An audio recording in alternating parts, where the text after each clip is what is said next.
Woonsocket. Music all day, the wonderful Owen way. Bright, day and night, W-O-O-N, Woonsocket.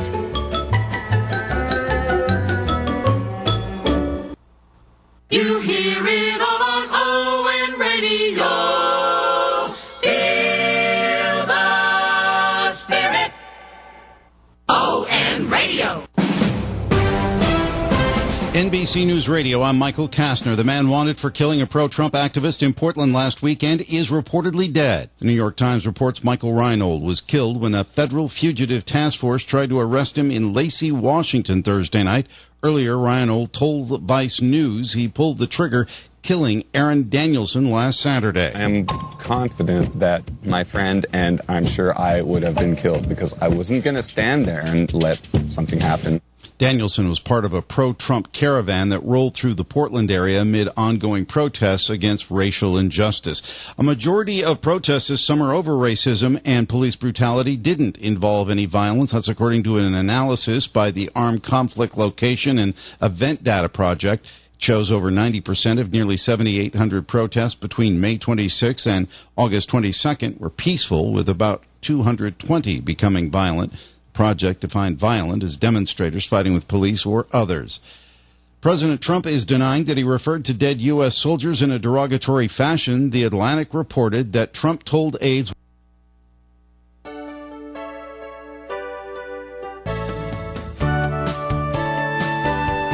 Good morning and welcome to Coffee Ann, the longest-running panel discussion show in American radio. To make a comment or ask a question to the panel, call 401-766-1240 or email coffee@woonsocketradio.com. And now, let's join the Coffee Ann panel. Let's do that. It is Coffee Ann on ON, AM, and FM. Thanks for joining us. It's Friday morning. It's September 4th. My name is Joe Callahan. Hello there. And across the table for me is Paul Willett from the Northern Rhode Island Chamber of Commerce. Good morning to you, Paul. Good morning, Joe. Happy Friday. Happy Friday to you. And we'll be joined a little later on this morning at 8:15. We'll be joined by Jim Conoyer. He's running for re-election for the Woonsocket City Council. And then at 8:45 this morning, we'll be joined by Paul Jones. He is running for town administrator in North Smithfield. He'll be looking for your vote this coming Tuesday, September 8th, in the primary. All right, as we begin, let's get a first message from the Northern Rhode Island Chamber of Commerce. Well, thank you, Joe. We continue to have a lot going on at the Chamber. We do have our one of our favorite events, our annual golf outing, coming up on September 15th. We did have a couple of cancellations. We were sold out, but if you are interested in playing, there's room for you. So you can give us a call or you can register online. The golf tournament is one of the only few events that we've been able to hold in person. Going by COVID guidelines, it's outside. It's being held at Kirkbrake Country Club, and they do a great job with accommodating large groups during these tough times. So know that you'll be completely safe when you're out there on the course. In the common areas, you need to wear your mask, but once you get out on the course, you're not required to keep them on at all times. So that is happening on September 15th. Again, Kirkbrake Country Club.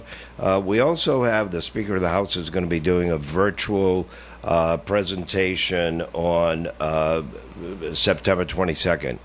It's been a strange year at the State House. They continue to have activity. It's not like they're in full session, but there are things going on. So Speaker Mattiello is going to give us an update as to what's happening and how the state is faring out with COVID. So those are two things coming up, and I just got an email as I was walking into the studio. We have a confirmation. We have two seminars coming up, one on September 23rd and October 20th, and those are going to be presented by Peter George. Peter is a member of the Chamber. He is a public speaking coach. He's presented a few seminars for us, and they've always been well received. Those are going to be held virtually.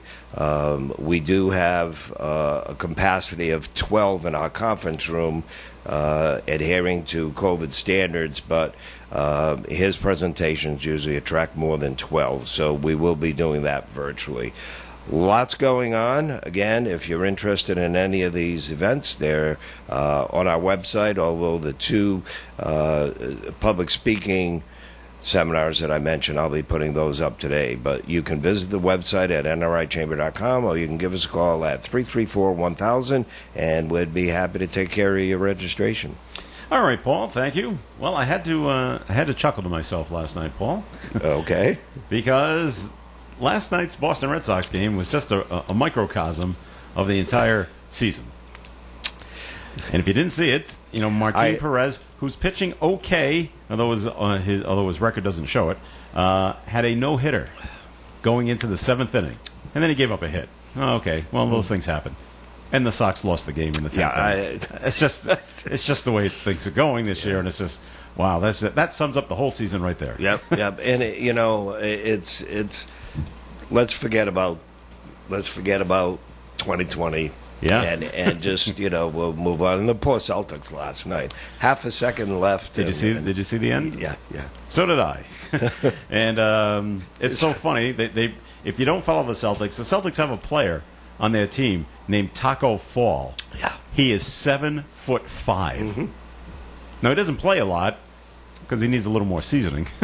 But they brought him in to try to get his arms up in the air and block the inbound pass. Kind of like a minute bowl. Kind of like that. But did you see what he did though, or what Toronto did? Pretty smart. Yeah. Taco's got his hands up in the air. They threw it between his hands. Yep.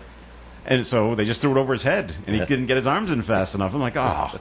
I'm like, well, that can't possibly get to anybody. He's wide open. Yeah. For Toronto, and he in 3-point land immediately gets the shot away. I said, maybe he missed it because it was only half a second. Yeah. Nope.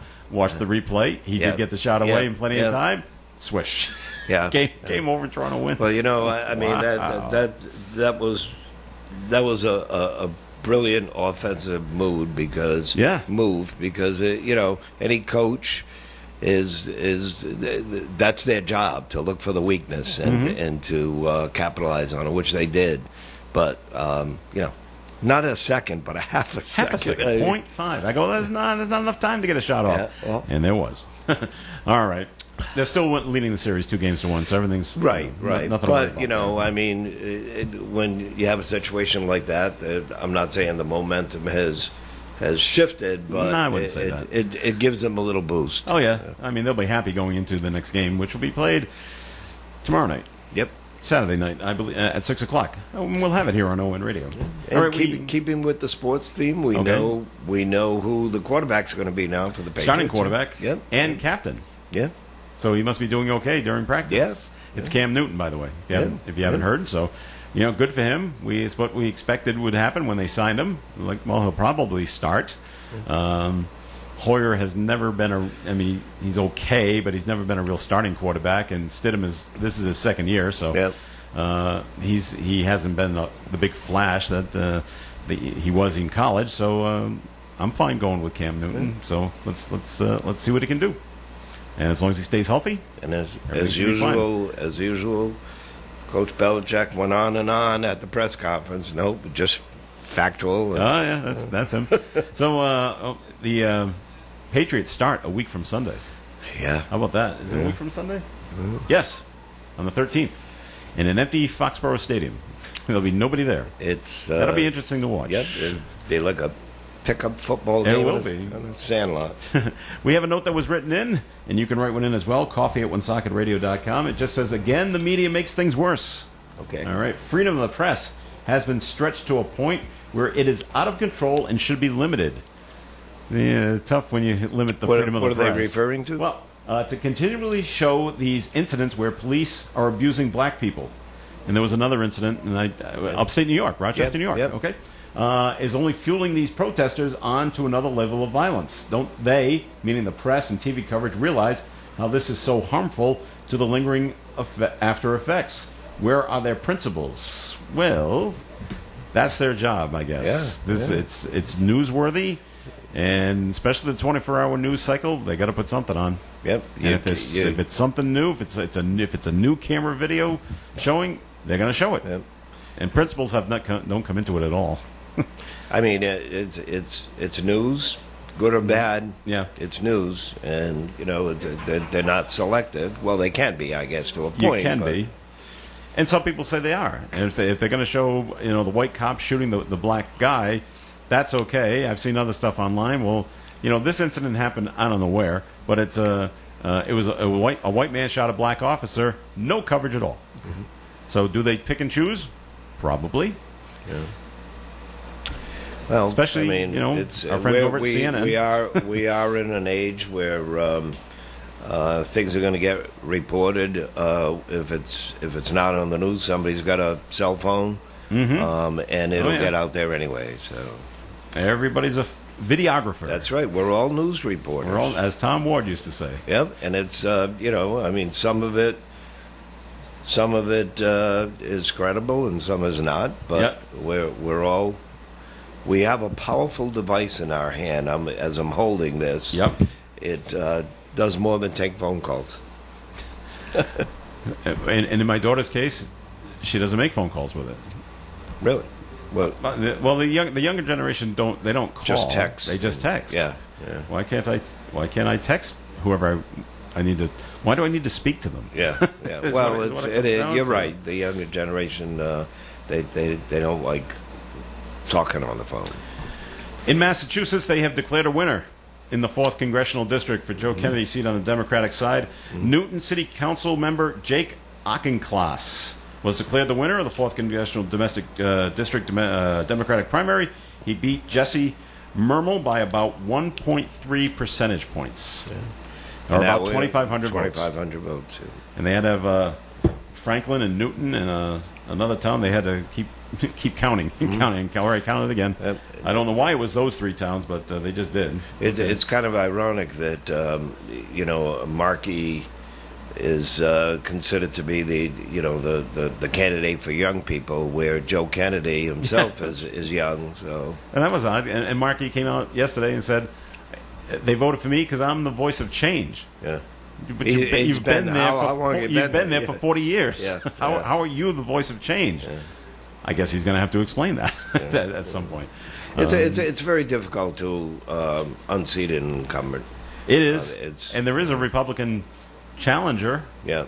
His name is Kevin O'Connor. But he doesn't have the backing, and he doesn't have the money, Right. certainly, that Markey has, who dip into the Democratic machine. Absolutely. For a primary race, both candidates spent a lot of money. Yes. And Kennedy spent a lot of money. Yeah, yeah. But as I've brought up before, if you're living in Amherst, New York, not New York, Amherst, Massachusetts, do you know who the Republican candidate is? He's from southeastern Mass. Maybe, unless you got the Republican ticket and looked at it and say, here's my 2 choices on that side. You're not going to know who this guy is. No. And it's not his fault. I mean, he's going to try his best to get his name out and his platform out, but it's a real uphill battle in a short amount of time. That's how, depending on how you look at it, fortunate and unfortunate with Rhode Island's size. Everybody knows everybody. Oh, yeah. And when you talk to being involved with the Chamber of Commerce and talking to colleagues in other states, they can't believe that, you can be at the State House from anywhere in just a short amount of time, or 20 minutes. If we were to have a breakfast with, the speaker coming up in a few weeks, how do you get these people there? It's like we see them in the supermarket. They're going to drive. What's the issue? So you're right. I just remember it was it must be 20 years now. Scott Brown was a congressman in Massachusetts, and he had the same uphill battle that this Kevin O'Connor was having, and he did it in 8 weeks, and he got in his pickup truck and drove around the state Yep. continuously Remember, to get his name you out. know, in your hometown and the Attleboro's and all around there, he was very visible. Yes. He did what he had to do. So it is gonna be tough against Ed Markey over there in Massachusetts. All right, let's get a second message from the Northern Rhode Island Chamber of Commerce. We'll take a break, and then we'll have Jim Canoia come join us. Go ahead, Paul. All right, thank you. Well, there's a lot of reasons why you should be talking to us if you're not a member. If you are a member, thank you. But the Chamber of Commerce does a number of things to support small businesses. We advocate on your behalf. We know you don't have time to research bills like we do and to go up to the State House to testify, but we look to the business community to inform us if they're having a problem. To give us a call. In most cases, we can help you with that. We can help you get your brand message out there in a number of ways. We can also provide educational opportunities for you. I mentioned some seminars that we have coming up. We do that. We're very well connected. We work with a number of partners to get information during this whole COVID crisis with the Small Business Administration, the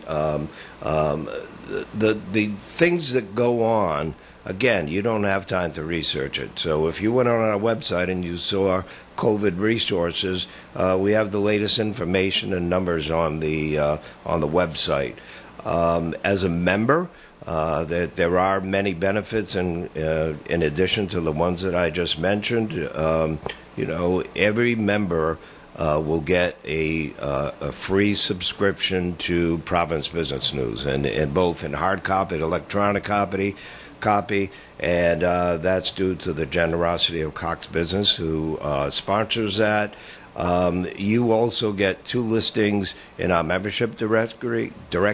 You can get more than that. There is a charge, but it's a great way to be visible. And chamber members do business with chamber members. We get calls all the time. We make referrals. So if you're looking to increase your visibility during these times, just to let people know you're open and to just get your word out there, give us a call at the Chamber, 334-1000. You can visit our website for more information and a story about who we are and what we do. We are here to make the business climate more friendly. And it's something that we've done since day one, and we continue to do. Again, 334-1000, NRIChamber.com is the website. Thanks, Paul. And the Coffee and program will continue. Please stay tuned. I'm here with Kara Benjamin of the Benjamin Insurance Agency. Kara, what's most important to you as a business owner? The most important thing to me as a business owner is to be there for my customers in the moment of truth. It's not just writing the policy and you're done. It's about being there for my customers when there's an accident, a fire, or even a death. Helping them get through tough moments in life. That's my job as an agent. You're in good hands with Allstate and Kara and Celeste Benjamin of the Benjamin Insurance Agency, 125 Eddie Dowling Highway, across from Dowling Village in North Smithfield, 765-5000. Our business is truly a referral business, and we have built it based on our premier service level and commitment to what we do. If you are looking for personalized service with people who care, that would be us.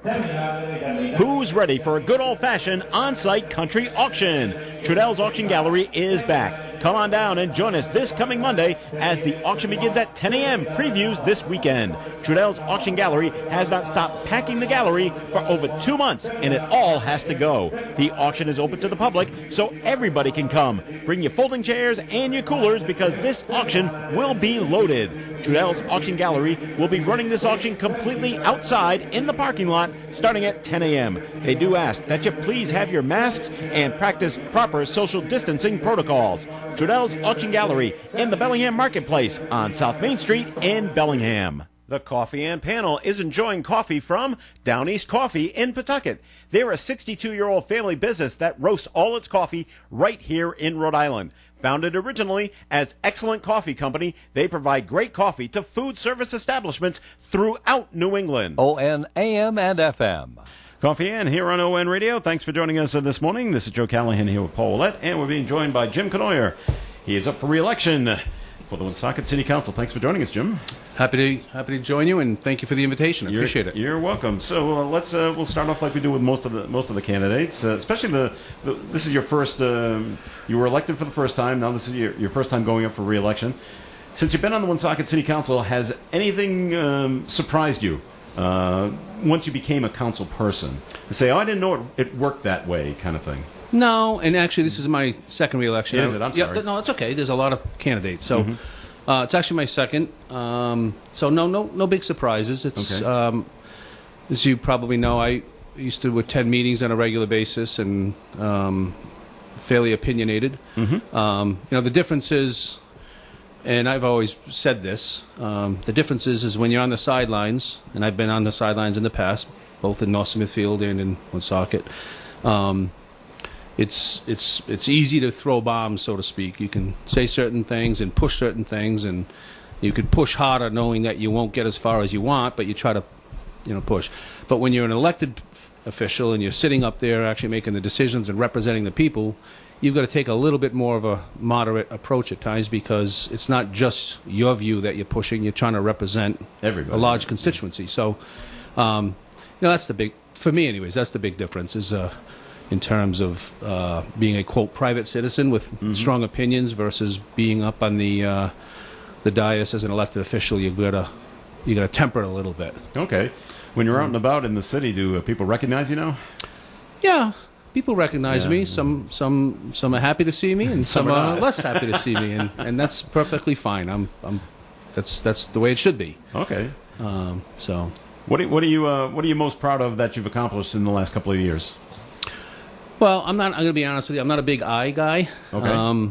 If you pay attention to me over time, I'm not a big eye guy. But I will just say this: what I suggest I bring to the table is we don't have to agree on everything or anything. I'm happy to disagree with you, but I can assure you that I will do my homework, and I will make decisions based on facts and based on documented facts as opposed to emotion and rhetoric. We have a lot of people that like just rhetoric and slogans and emotion, and that's not how I operate. I insist on facts. If you're going to make an assertion, if you're going to make a suggestion, I'm happy to listen to it. But I want to ultimately make decisions based on facts. So you're entitled to your own opinion, but you're not entitled to your own facts. Is the way I operate. Okay. And when somebody makes an assertion, such as, and I'll make everybody crazy here, but if someone makes an assertion that the city of Woonsocket is racist, I'll say, well, I'm not sure I agree with that. Tell me exactly Where are the facts? what supports such an assertion. Okay. And then sometimes that'll lead us to all kinds of interesting dialogue. But and then the other thing is, if you know me, I'm fiscally conservative. The good Judge Lamphere, Superior Court Judge Lamphere, in a decision in connection with the Glenn Hebert case, he wrote in his decision that, quote, many of Woonsocket's fiscal woes were self-inflicted. And what he meant by that is very simply... Did you agree? Do you agree with that? I do. Okay. I do. And what he meant by that is, if you go back in time over the years, we've had elected officials that, frankly, made some bad decisions. And they made decisions not always looking at the facts and digging in and getting the data and understanding what they were voting for. And sometimes it's easier to go along, to get along, as opposed to push back and ask them questions and most importantly, have the courage to say no sometimes. And I think while I've been on the council, and again, I don't want to use the word I, but I'll say I and others, Dan Gendron, Denise Sierra, John Ward, John Brian, etc., I think we have delivered for the taxpayers of the city of Woonsocket responsible budgets. And we've had some battles, to be perfectly honest with you. We have an administration, a mayor, whoever the mayor is. They'll have a view. They'll have certain goals and objectives and positions they take. And they don't always dovetail with the view of the council. And that's fine. Again, that's part of the process. It's no different at the state level. The governor submits a budget, the General Assembly takes the budget, and what you end up with at the end of the day is what neither one of them started with. It's some level of compromise, and sometimes there's some level of just, this is it. But I think we have delivered balanced budgets, responsible budgets, and we, my mindset is we need to live within our means, and we need to incur costs that we can afford. And if certain people don't like what we can afford, then maybe they need to go somewhere else where they can afford more. So I think that we've done a good job, generally speaking, of managing and controlling our budgets. And again, that's a group effort. That's not Jim Canoyer or the council. It's the administration as well. But we've had some battles. The mayor has, in the past wanted to hire economic developer and a chief of staff and other such positions. And we've said, no, we can't afford that. And we've had disagreements, and then we've had some agreement on it. And at the end of the day, I would argue that, by and large, we collectively, the city, has done fine without the economic development director, without the chief of staff, without some of these other added positions that add costs. And we've done, the roads have been plowed, the streets are paved, the public safety is out there. So the proof is in the pudding. We've been able to get by with being able to, still saying no on certain issues. So Okay. Do you have a question, Paul? Nope. Okay. From what you said then, so you're basically not a guy that wants to kick the can down the road. No. You'd rather deal with it, whatever the issue is, right now. Absolutely. Okay. Yep. All right. And so let's talk about, not that the city council really has any kind of input on this, but maybe you do. Sure. Is it concerning to you that we've had now 4 murders in the city within the last couple of weeks? Well, we're better than Providence. We're certainly better than Providence. I work in Providence, downtown Providence, and we read about that every day. Look, the city council, there's bad people everywhere, and it's. We'd love to be able to wave a magic wand, and a lot of these things are, domestic matters, domestic assaults, which is very difficult. Frankly, in my opinion, for our public safety police departments to prevent. Okay. Unless you want to have a police officer in everybody's home refereeing on a daily basis, it's really difficult to deal with that. So it's highly tragic and unfortunate, but I don't know that there's any silver bullet or simple answer that government can come in and solve that. Okay. It's bad people in the world. I don't know what else to tell you. All right. I've asked this, and I'll probably ask it to all the people that are running Sure. for election. Thoughts on, nationwide about defunding the police? I think it's ludicrous. Okay. Now, having said that, you can again check my record. I'm pretty fiscally conservative, and I've always said I want to have the police, I want to have the school, I want to have the fire. You name the service. I want the police department that we can afford. Would I love to have a police officer and a firefighter standing at every home in the city? That'd be ideal, wouldn't it? But we can't afford it. So you got to do something that you can afford. So I want to separate that. We need a police department, fire department, public safety, etc., that we can afford.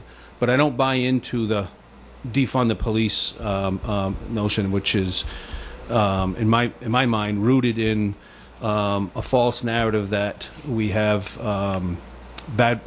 The police are bad, and we have to defund them. And the other thing that really upsets me, and we see it here in Woonsocket with certain individuals and candidates. Look, the city of Woonsocket is not Ferguson, Missouri, or Minneapolis, Minnesota, or Chicago, Illinois, or any of these, or Baltimore, or Georgia.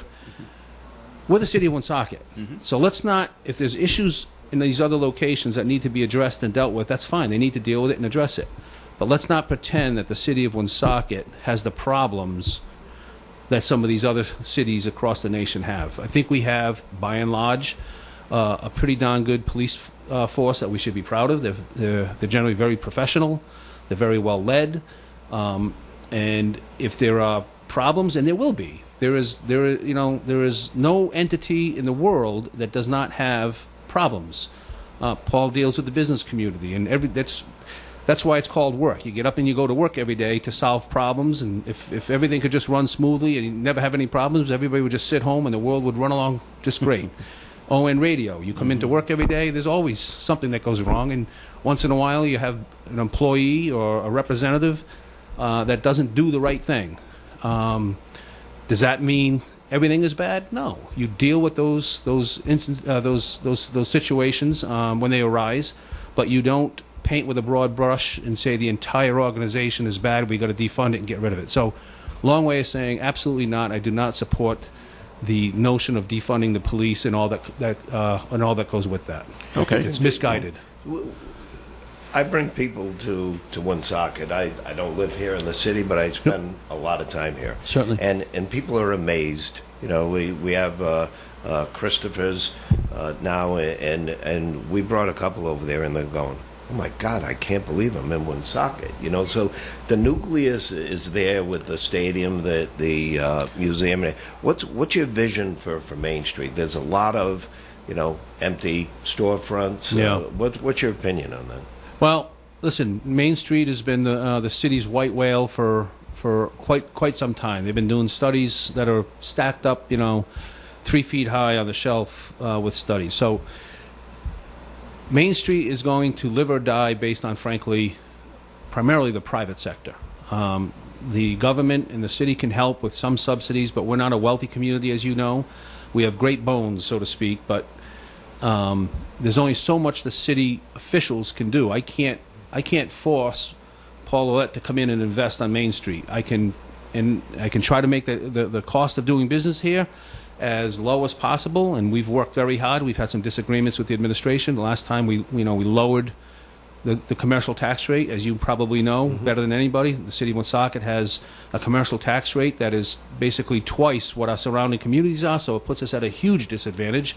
And the city council, myself and the majority of the city council, the last several years have keep chipping away on the commercial rate, and we have some disagreements with the mayor. She's vetoed it every time, but in some cases we've been able to override it. But look, Main Street is a challenge, no doubt about it. Some of the buildings, frankly, should be knocked down, and sometimes I think we get too wedded to this notion of saving every building in the city that's old. And it's like anything else. You get to you reach your depreciable value. You've had you've got your return on it, and it's time to move on and build something new. But short answer, Paul, is there is no easy answer for Main Street. I'd love to see it be a thriving Main Street, but much of it depends on getting private investors to come into the city. And we have to welcome those private investors and not make their lives difficult with bureaucracy. We can't make their lives difficult due to politics, because if it's not my idea, I'm gonna get in the way of it, and we've got to make it easy for them in terms of the taxes. All right, we're coming to the end of your 15 minutes, Jim. So, in a quick nutshell, why should people vote for you on Election Day? Well, first, thanks to the 15 minutes of fame. I think if people should vote for me. I have a proven track record. I've been there for 4 years now, and they can count on me to, as I said, work hard to deliver reasonable, affordable budgets as best we can. You're going to get a straight answer from me, and I'm going to insist on making decisions based on facts and documentation. I'm not going to get into the emotional nonsense and all the political rhetoric. I'll have strong opinions, and I'm happy to agree or disagree with you, but that's just life, and we take one issue at a time. All right. Thanks for coming in, Jim. All right. Appreciate it. Thank you. That's Jim Cournoyer. More of Coffee Hands coming up. Stay tuned. Have you had it with poor service? When was the last time you were treated like a valued customer where you bank? Navigant Credit Union feels you should be treated better than a customer. When you go to Navigant, you're treated like a friend and a member of the family, because that's just what you are at Navigant Credit Union. When you're a member of Navigant Credit Union, you're a part owner of the whole place. And that's a big difference between the big banks and Navigant Credit Union. And it's a difference you can feel, too, every time you walk in. Visit Navigant Credit Union today at any one of their many Rhode Island locations and see what it's like to be appreciated. Navigant Credit Union, Member NCUA. When it comes to emergency service for plumbing and heating, you can't beat C.J. Nemus, 37 Corey Street in Woonsocket. C.J. Nemus offers over 15 years of experience and is licensed in both Rhode Island and Massachusetts. C.J. Nemus offers complete heating system service, plumbing, water heaters, plus drain and sewer cleaning. Remember that senior citizens receive a 10% discount. So give Charlie a call today at C.J. Nemus, 769-4776. They're registered with the Better Business Bureau. They're a master plumber with quality service. It's the only way and the best way. With C.J. Nemus, call today, 769-4776 for C.J. Nemus. This weather forecast is being brought to you by Macy's. Today it's going to be sunny with a high temperature near 85 with calm winds. Tonight clear skies, low around 56. Saturday's weather sunny, high near 76. Saturday night mostly clear, low 51. Sunday mostly sunny, high near 79. And Monday Labor Day sunny and a high near 79. Currently outside the Navigant Credit Union broadcast studio at the corner of Park Avenue and Kennedy Street. We have sunny skies and 74 degrees. Join Macy's in support of Girls Incorporated throughout September. Make a donation today at Macy's.com and also give back when you shop at any Macy's store. Donate and learn more at Macy's.com/Macy's Gives. This segment of the Coffee and Program is sponsored by the Valley Breeze newspaper. Is your business struggling to be found on Google? Are you still trying to figure out how Facebook works? Are you wasting your money on social media? Do you just need more customers? If you do, then contact the local digital marketing team at Breeze Digital Media in Lincoln. Breeze Digital Media has programs that are approved by Google and Facebook and are designed to grow your business. Packages start at only $199 a month and include easy monthly reporting so you know where your investment is going. Contact Breeze Digital Media for a free marketing analysis of your business today. Call 401-334-9555, extension 154, anytime, or visit breezedigitalmedia.com/offer. It is Coffee In on ON Radio. Joe Callahan here with Paul Willett, and we thank Jim Canoyer for stopping by. And Paul Jones will be coming in about 10 minutes or so. He's running for town administrator in North Smithfield. We'll find out about how his campaign is going. So, Paul, the state of Rhode Island plans to distribute a new round of supplemental federal unemployment benefits on September 12th. Mm-hmm. Is the chamber happy about that? Well, I mean, you know, a lot of people are suffering. Mm-hmm. As far as having an opinion, we don't have an official opinion, but what is it, $300 I think they're going to be in addition? It's $300 a week, so it's a grand total of $900 for 3 weeks. Yeah.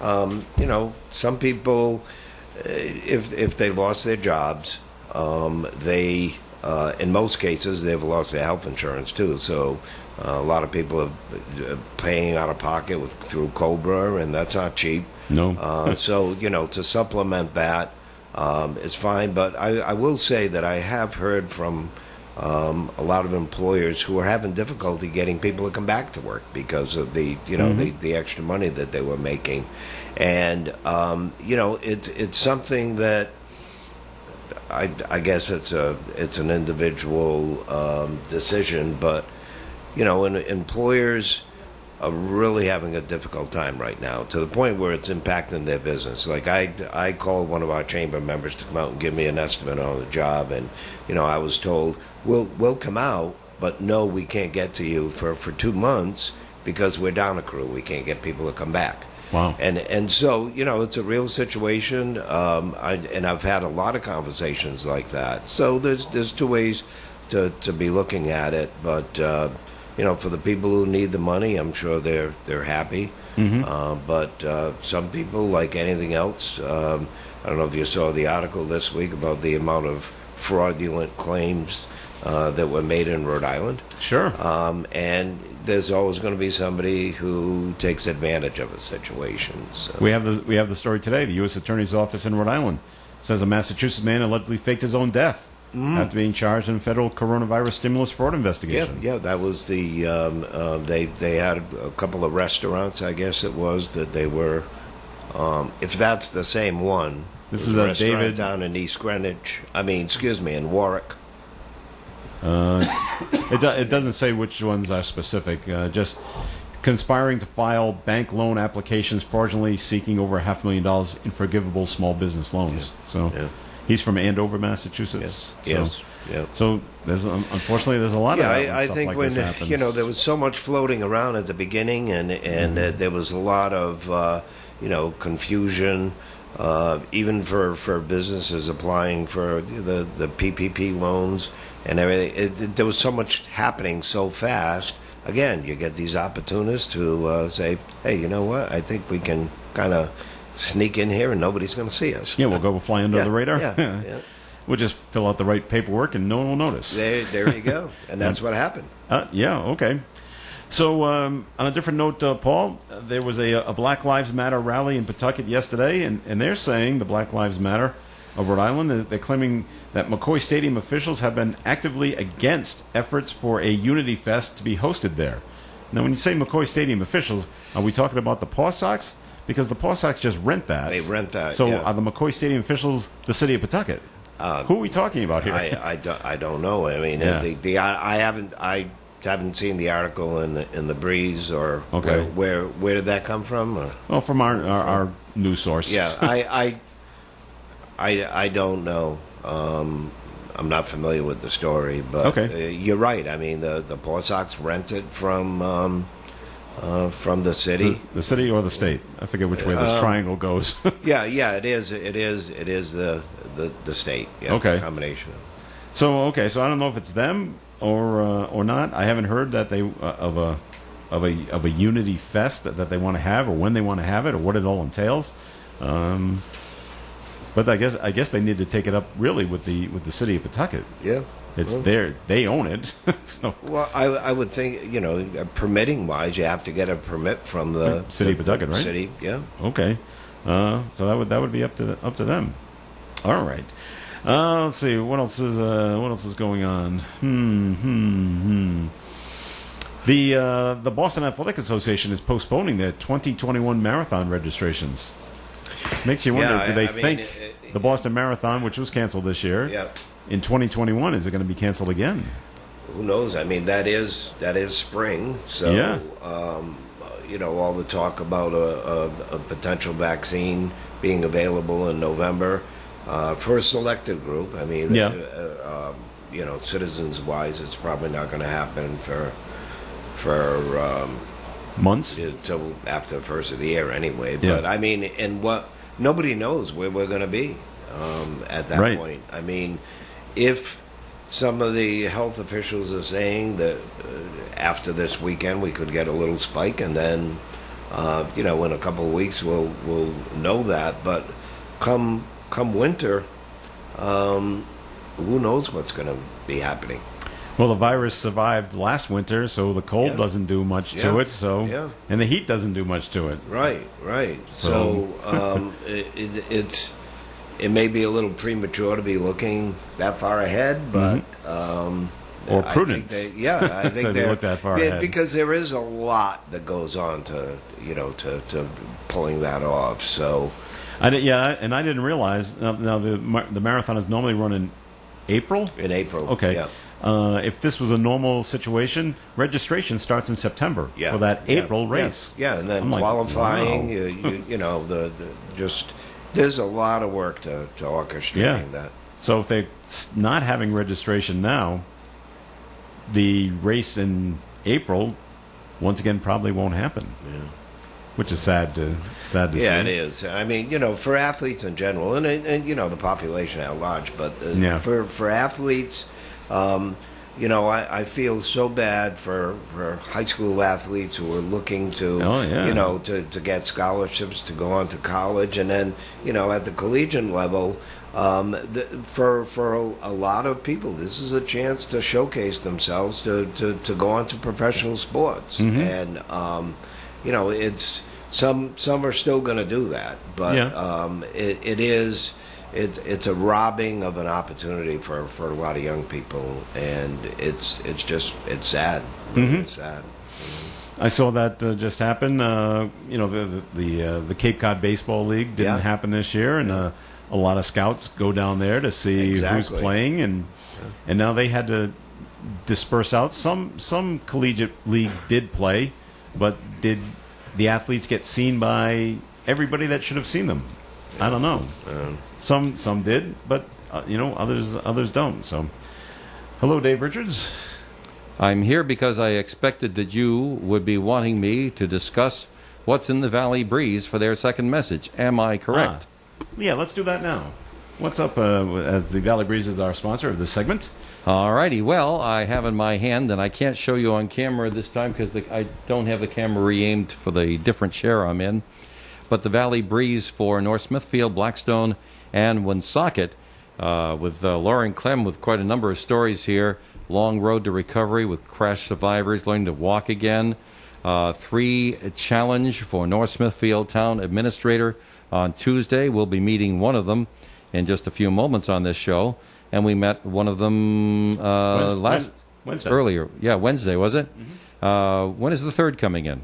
The third one can't make it. Can't make it. Yeah, Oh, scheduling conflicts. I see. All righty. Well, whatever then. Listening closely. You can read all about it in the Valley Breeze. And, of course, Lauren has an extensive story about North Smithfield Schools opening with a hybrid model on September 14th, plus some wonderful ads on the front page. Now, in my Cumberland and Lincoln edition that I'm holding up over here, you can see a full-color picture of Jim Schwartz, property manager at Cadillac Mills. It says the Valley Falls Pond behind him in the picture will be depicted in a new mural the owners have commissioned for the property. Also, the school committee in Cumberland will again consider to vote on their back-to-school plans. And there's even more in there from Nicole Dotson-Rawl and other things, and some great ads as well. Whether you're picking up the any one of the 5 different editions of the Valley Breeze, we get 2 of them here at the radio station. But no matter what edition you pick up, it's always crammed with great ideas for what you might need for the house, what you might need for your life, for back to school, and of course some interesting stories so you'll know what's going on in your neighborhood. Right here in the Valley Breeze, free where you shop each and every Thursday. Thanks, Dave. More Coffee Ends coming up. Stay tuned. At Menard Lockachore Funeral Home, we focus on partnering with you to plan a loving remembrance for those we've lost.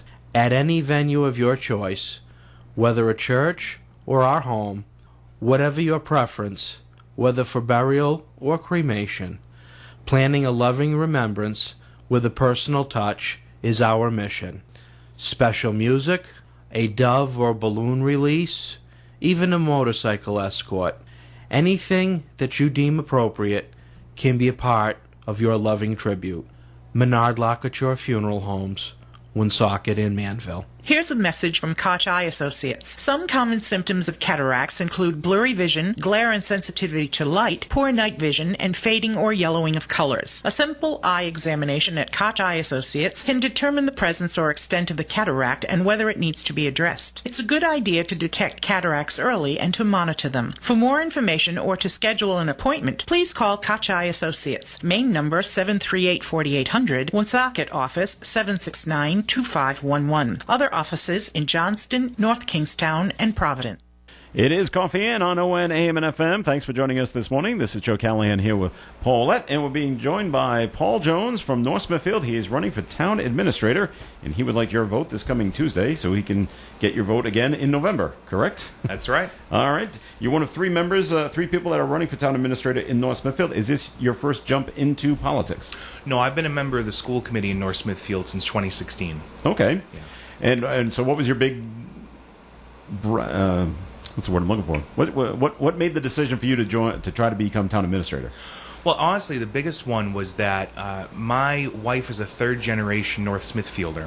Okay. And that's why we decided to move here to town. And now I have a daughter. She's 2.5 years old. And she's a 4th-generation North Smithfielder, and she's going to be in elementary school before I can blink. Mm-hmm. And with everything that's been going on this past year with COVID and the uncertainty there, I said, I can either stand back and let things go on as if they're going to go on, or I can try and stand up and say, I have some ideas and I'd like to see if we can do something positive for the town. So I jumped in, and here I am. Okay. How have things been going so far? Have you been able to get out and meet any residents of North Smithfield to let them know that you're running? Somewhat. Okay. So, COVID's obviously made it very difficult for us to do that. However, it's also encouraged a lot of creativity. So I've been able to do small meet and greets at different local businesses, which has also encouraged some of the local businesses to get a little extra business, which is good. But a lot of phone calls, a lot of phone calls to voters, a lot of virtual meetings. It's still very important to get it out there that, hey, we're not taking this election for granted. I want your vote. I want to make sure you know what I'm all about. I've put together a very detailed plan about what I want to do, and I encourage people to go and check it out and see for themselves. Do you have a website that? I do. Well, what's the website? It's Paul, the number 4, northsmithfield.com. Oh, I get it. Clever. Yeah. All right, Paul, just give us a little bit of background, schooling and where you've worked. Yeah, sure. So I have a Bachelor of Political Science from Suffolk University, and then I got my Master's in Emergency Management from the Massachusetts Maritime Academy. And I decided to go to the Mass Maritime Academy after the Boston Marathon bombing. I wanted to learn more about management planning, emergency preparedness, public health, things like that. So it was an incredible educational experience. I got a lot of great lessons out of that. I've been working in senior care for about the last 10 years now. So I've been the director of Alzheimer's care, I've been a director of community relations, and then I was an executive director for a building up in Massachusetts, managing budgets, people, all of that. And then about a year and a half ago, I decided I wanted to strike out on my own and start my own business that was going to focus on senior care, and specifically, how do people find what the next step is going to be for them? Could be a nursing home, assisted living, whatever it is. So for the last year and a half, I've been the owner of the Care Concierge in New England, and now I'm operating in Massachusetts, Rhode Island, and Connecticut. Very good. When you went to Mass Maritime, did you sail around the world? No, they wouldn't trust me with the boats. They said, no. I didn't say pilot the boat. No, but did you visit other countries? No, we didn't visit other countries. No. We stayed here in the United States, but I was able to meet folks from FEMA, from DHS. I met people who were there on the ground for some of the most incredible moments of recent American history. I went to a conference in San Antonio to meet with Peter Gaynor, who is now the FEMA administrator, and all sorts of folks from around the country and around the world who have such a focus on what management is and the different facets of what crisis management is in particular, and it's just fascinating. It's quite an education that you got. Mass Maritime, I mean, there are different tracks that you can take there. Yes. A friend of mine graduated, he became a chief engineer on several tankers actually, and he was in Brazil. He was just pretty much all over, like you said, the world. And to this day, mechanically, he's a genius. Okay, back to North Smithfield. If you were town administrator, well, not even just now. What are your thoughts on what should be done with the Hallowell School? So I was a big part over the last 4 years of the conversations revolved around what do we do with the campus? And even in 2017, we as a school committee had to vote to put $70,000 into just fixing up the campus enough to make it safe for kids to go. $70,000. Yeah. And so when we finally were able to close the campus, my thoughts immediately turned to, okay, we have this amazing resource right here in the middle of town. We cannot sell it off for private use. We must keep the name and the history involved. And as a town, we're lacking some really basic critical things that can serve our population. My whole philosophy of government is that government, when done right, leaves no one behind. Okay. And yet, as a town, we don't have a community center which can do things, not just for our seniors, but also for our whole population, that I think as a town we would be enriched more if we had that opportunity. So for seniors, for example, a senior resource center where people can get insurance information, meal services, life enrichment. For students, we can have recreation space, public gardens, public art. So as a campus, as the Hallowell campus, I want to see it turned into the Hallowell Community Center. We can't rehab those buildings. They have to be knocked down? They have to be knocked down. Okay. Just to rehab the buildings, just to rehab them, would cost millions and millions of dollars. That's why we closed them down for the kids. Right. So to try and rehab them now and then open it up to the whole town plus, we can't do that. Okay. In terms of the police station in town, should that move to like the Hallowell campus, or do we keep it where it is and rehab that building? That's an old building too. That's an old building. Actually, it's a school. That's right. And, you know, and I've met with the police officers a couple of times, and we've had some conversations about, all right, well, what makes more sense? Do we rehab? Do we knock it down and start again? What do we do? Is it in the right place in town? Yes, Mm-hmm. it is. Okay. And what Chief Lafferty and his team have said over and over again is that, operationally speaking, where the police department is now is the best possible location for the police department. It allows them to get to the places where they get the most calls the most rapidly. Okay. And so to move it would decrease their operational capacity. So we should keep it in that exact place. And I was going back and forth for a while on, do we renovate, do we do a new building?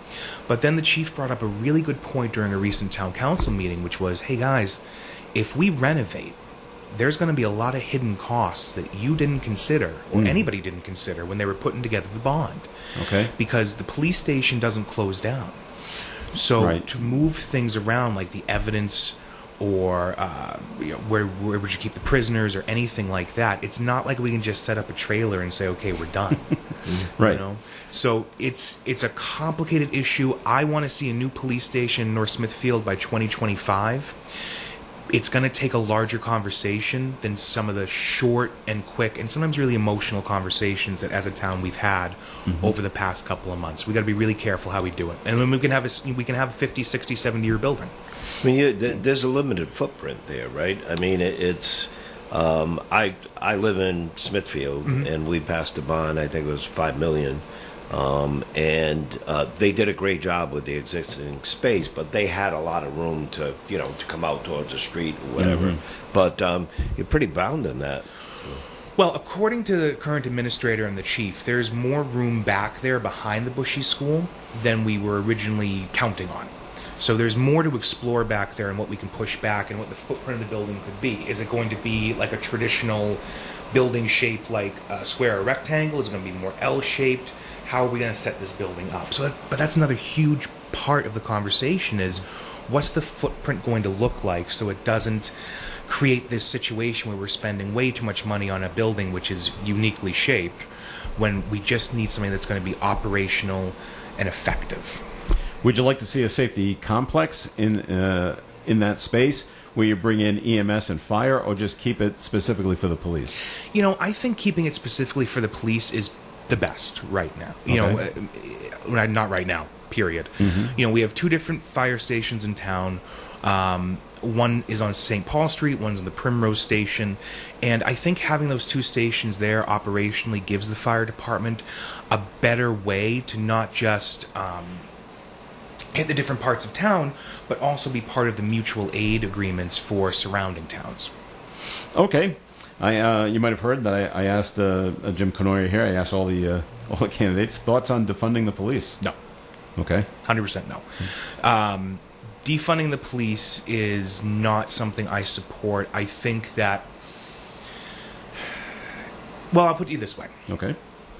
So Chief Lafferty is one of the signatories on the 20 for 2020 pledge, which is a pledge that 39 different police chiefs across the state have signed on to say we're going to reassess in this new year and new decade how, as a police department, police stations in different towns and cities across the state, we're operating. And so as a police department, the North Smithfield Police have committed to implicit bias training. They've committed to community conversations. They've committed to all sorts of different reassessments of how they're doing what they're doing as a police department. And not just that, they're opening up their successes and their struggles to the whole community. And having that community conversation is what we need right now more than this more binary, do you defund or do you not defund? Right. But I don't think we defund, no. Okay. I don't know if you have thought of this, but right in North Smithfield, right here, over here at Park Square, we got an empty Walgreens building. Yeah. Any thoughts on what could become of that? You know, it breaks my heart too, because I drive by and now I see they're selling pharmacy shelves, Yes, and yes, you know, right. it's like they're breaking the building down, and it's a beautiful spot, prime location. I would love to see. I would love to see a business go in there to meet the needs of as many residents as possible. And I don't know if that would be something like, I don't know, maybe the urgent care moves over or something like that. I don't know. But one of my biggest platform pieces is related to business development in North Smithfield. And there's a multi-pronged approach I want to take to that. So there are things like hiring a development and grants officer to make sure that small businesses understand how to manage the permitting here in town. Because I've seen businesses in town shut down because they just didn't know exactly what permits were needed and how to manage the regulations, and they felt lost and adrift. And we don't have any sort of real package to help businesses start up and maintain here in town. I want to see a business diversity ordinance here in town to give small businesses a fighting chance.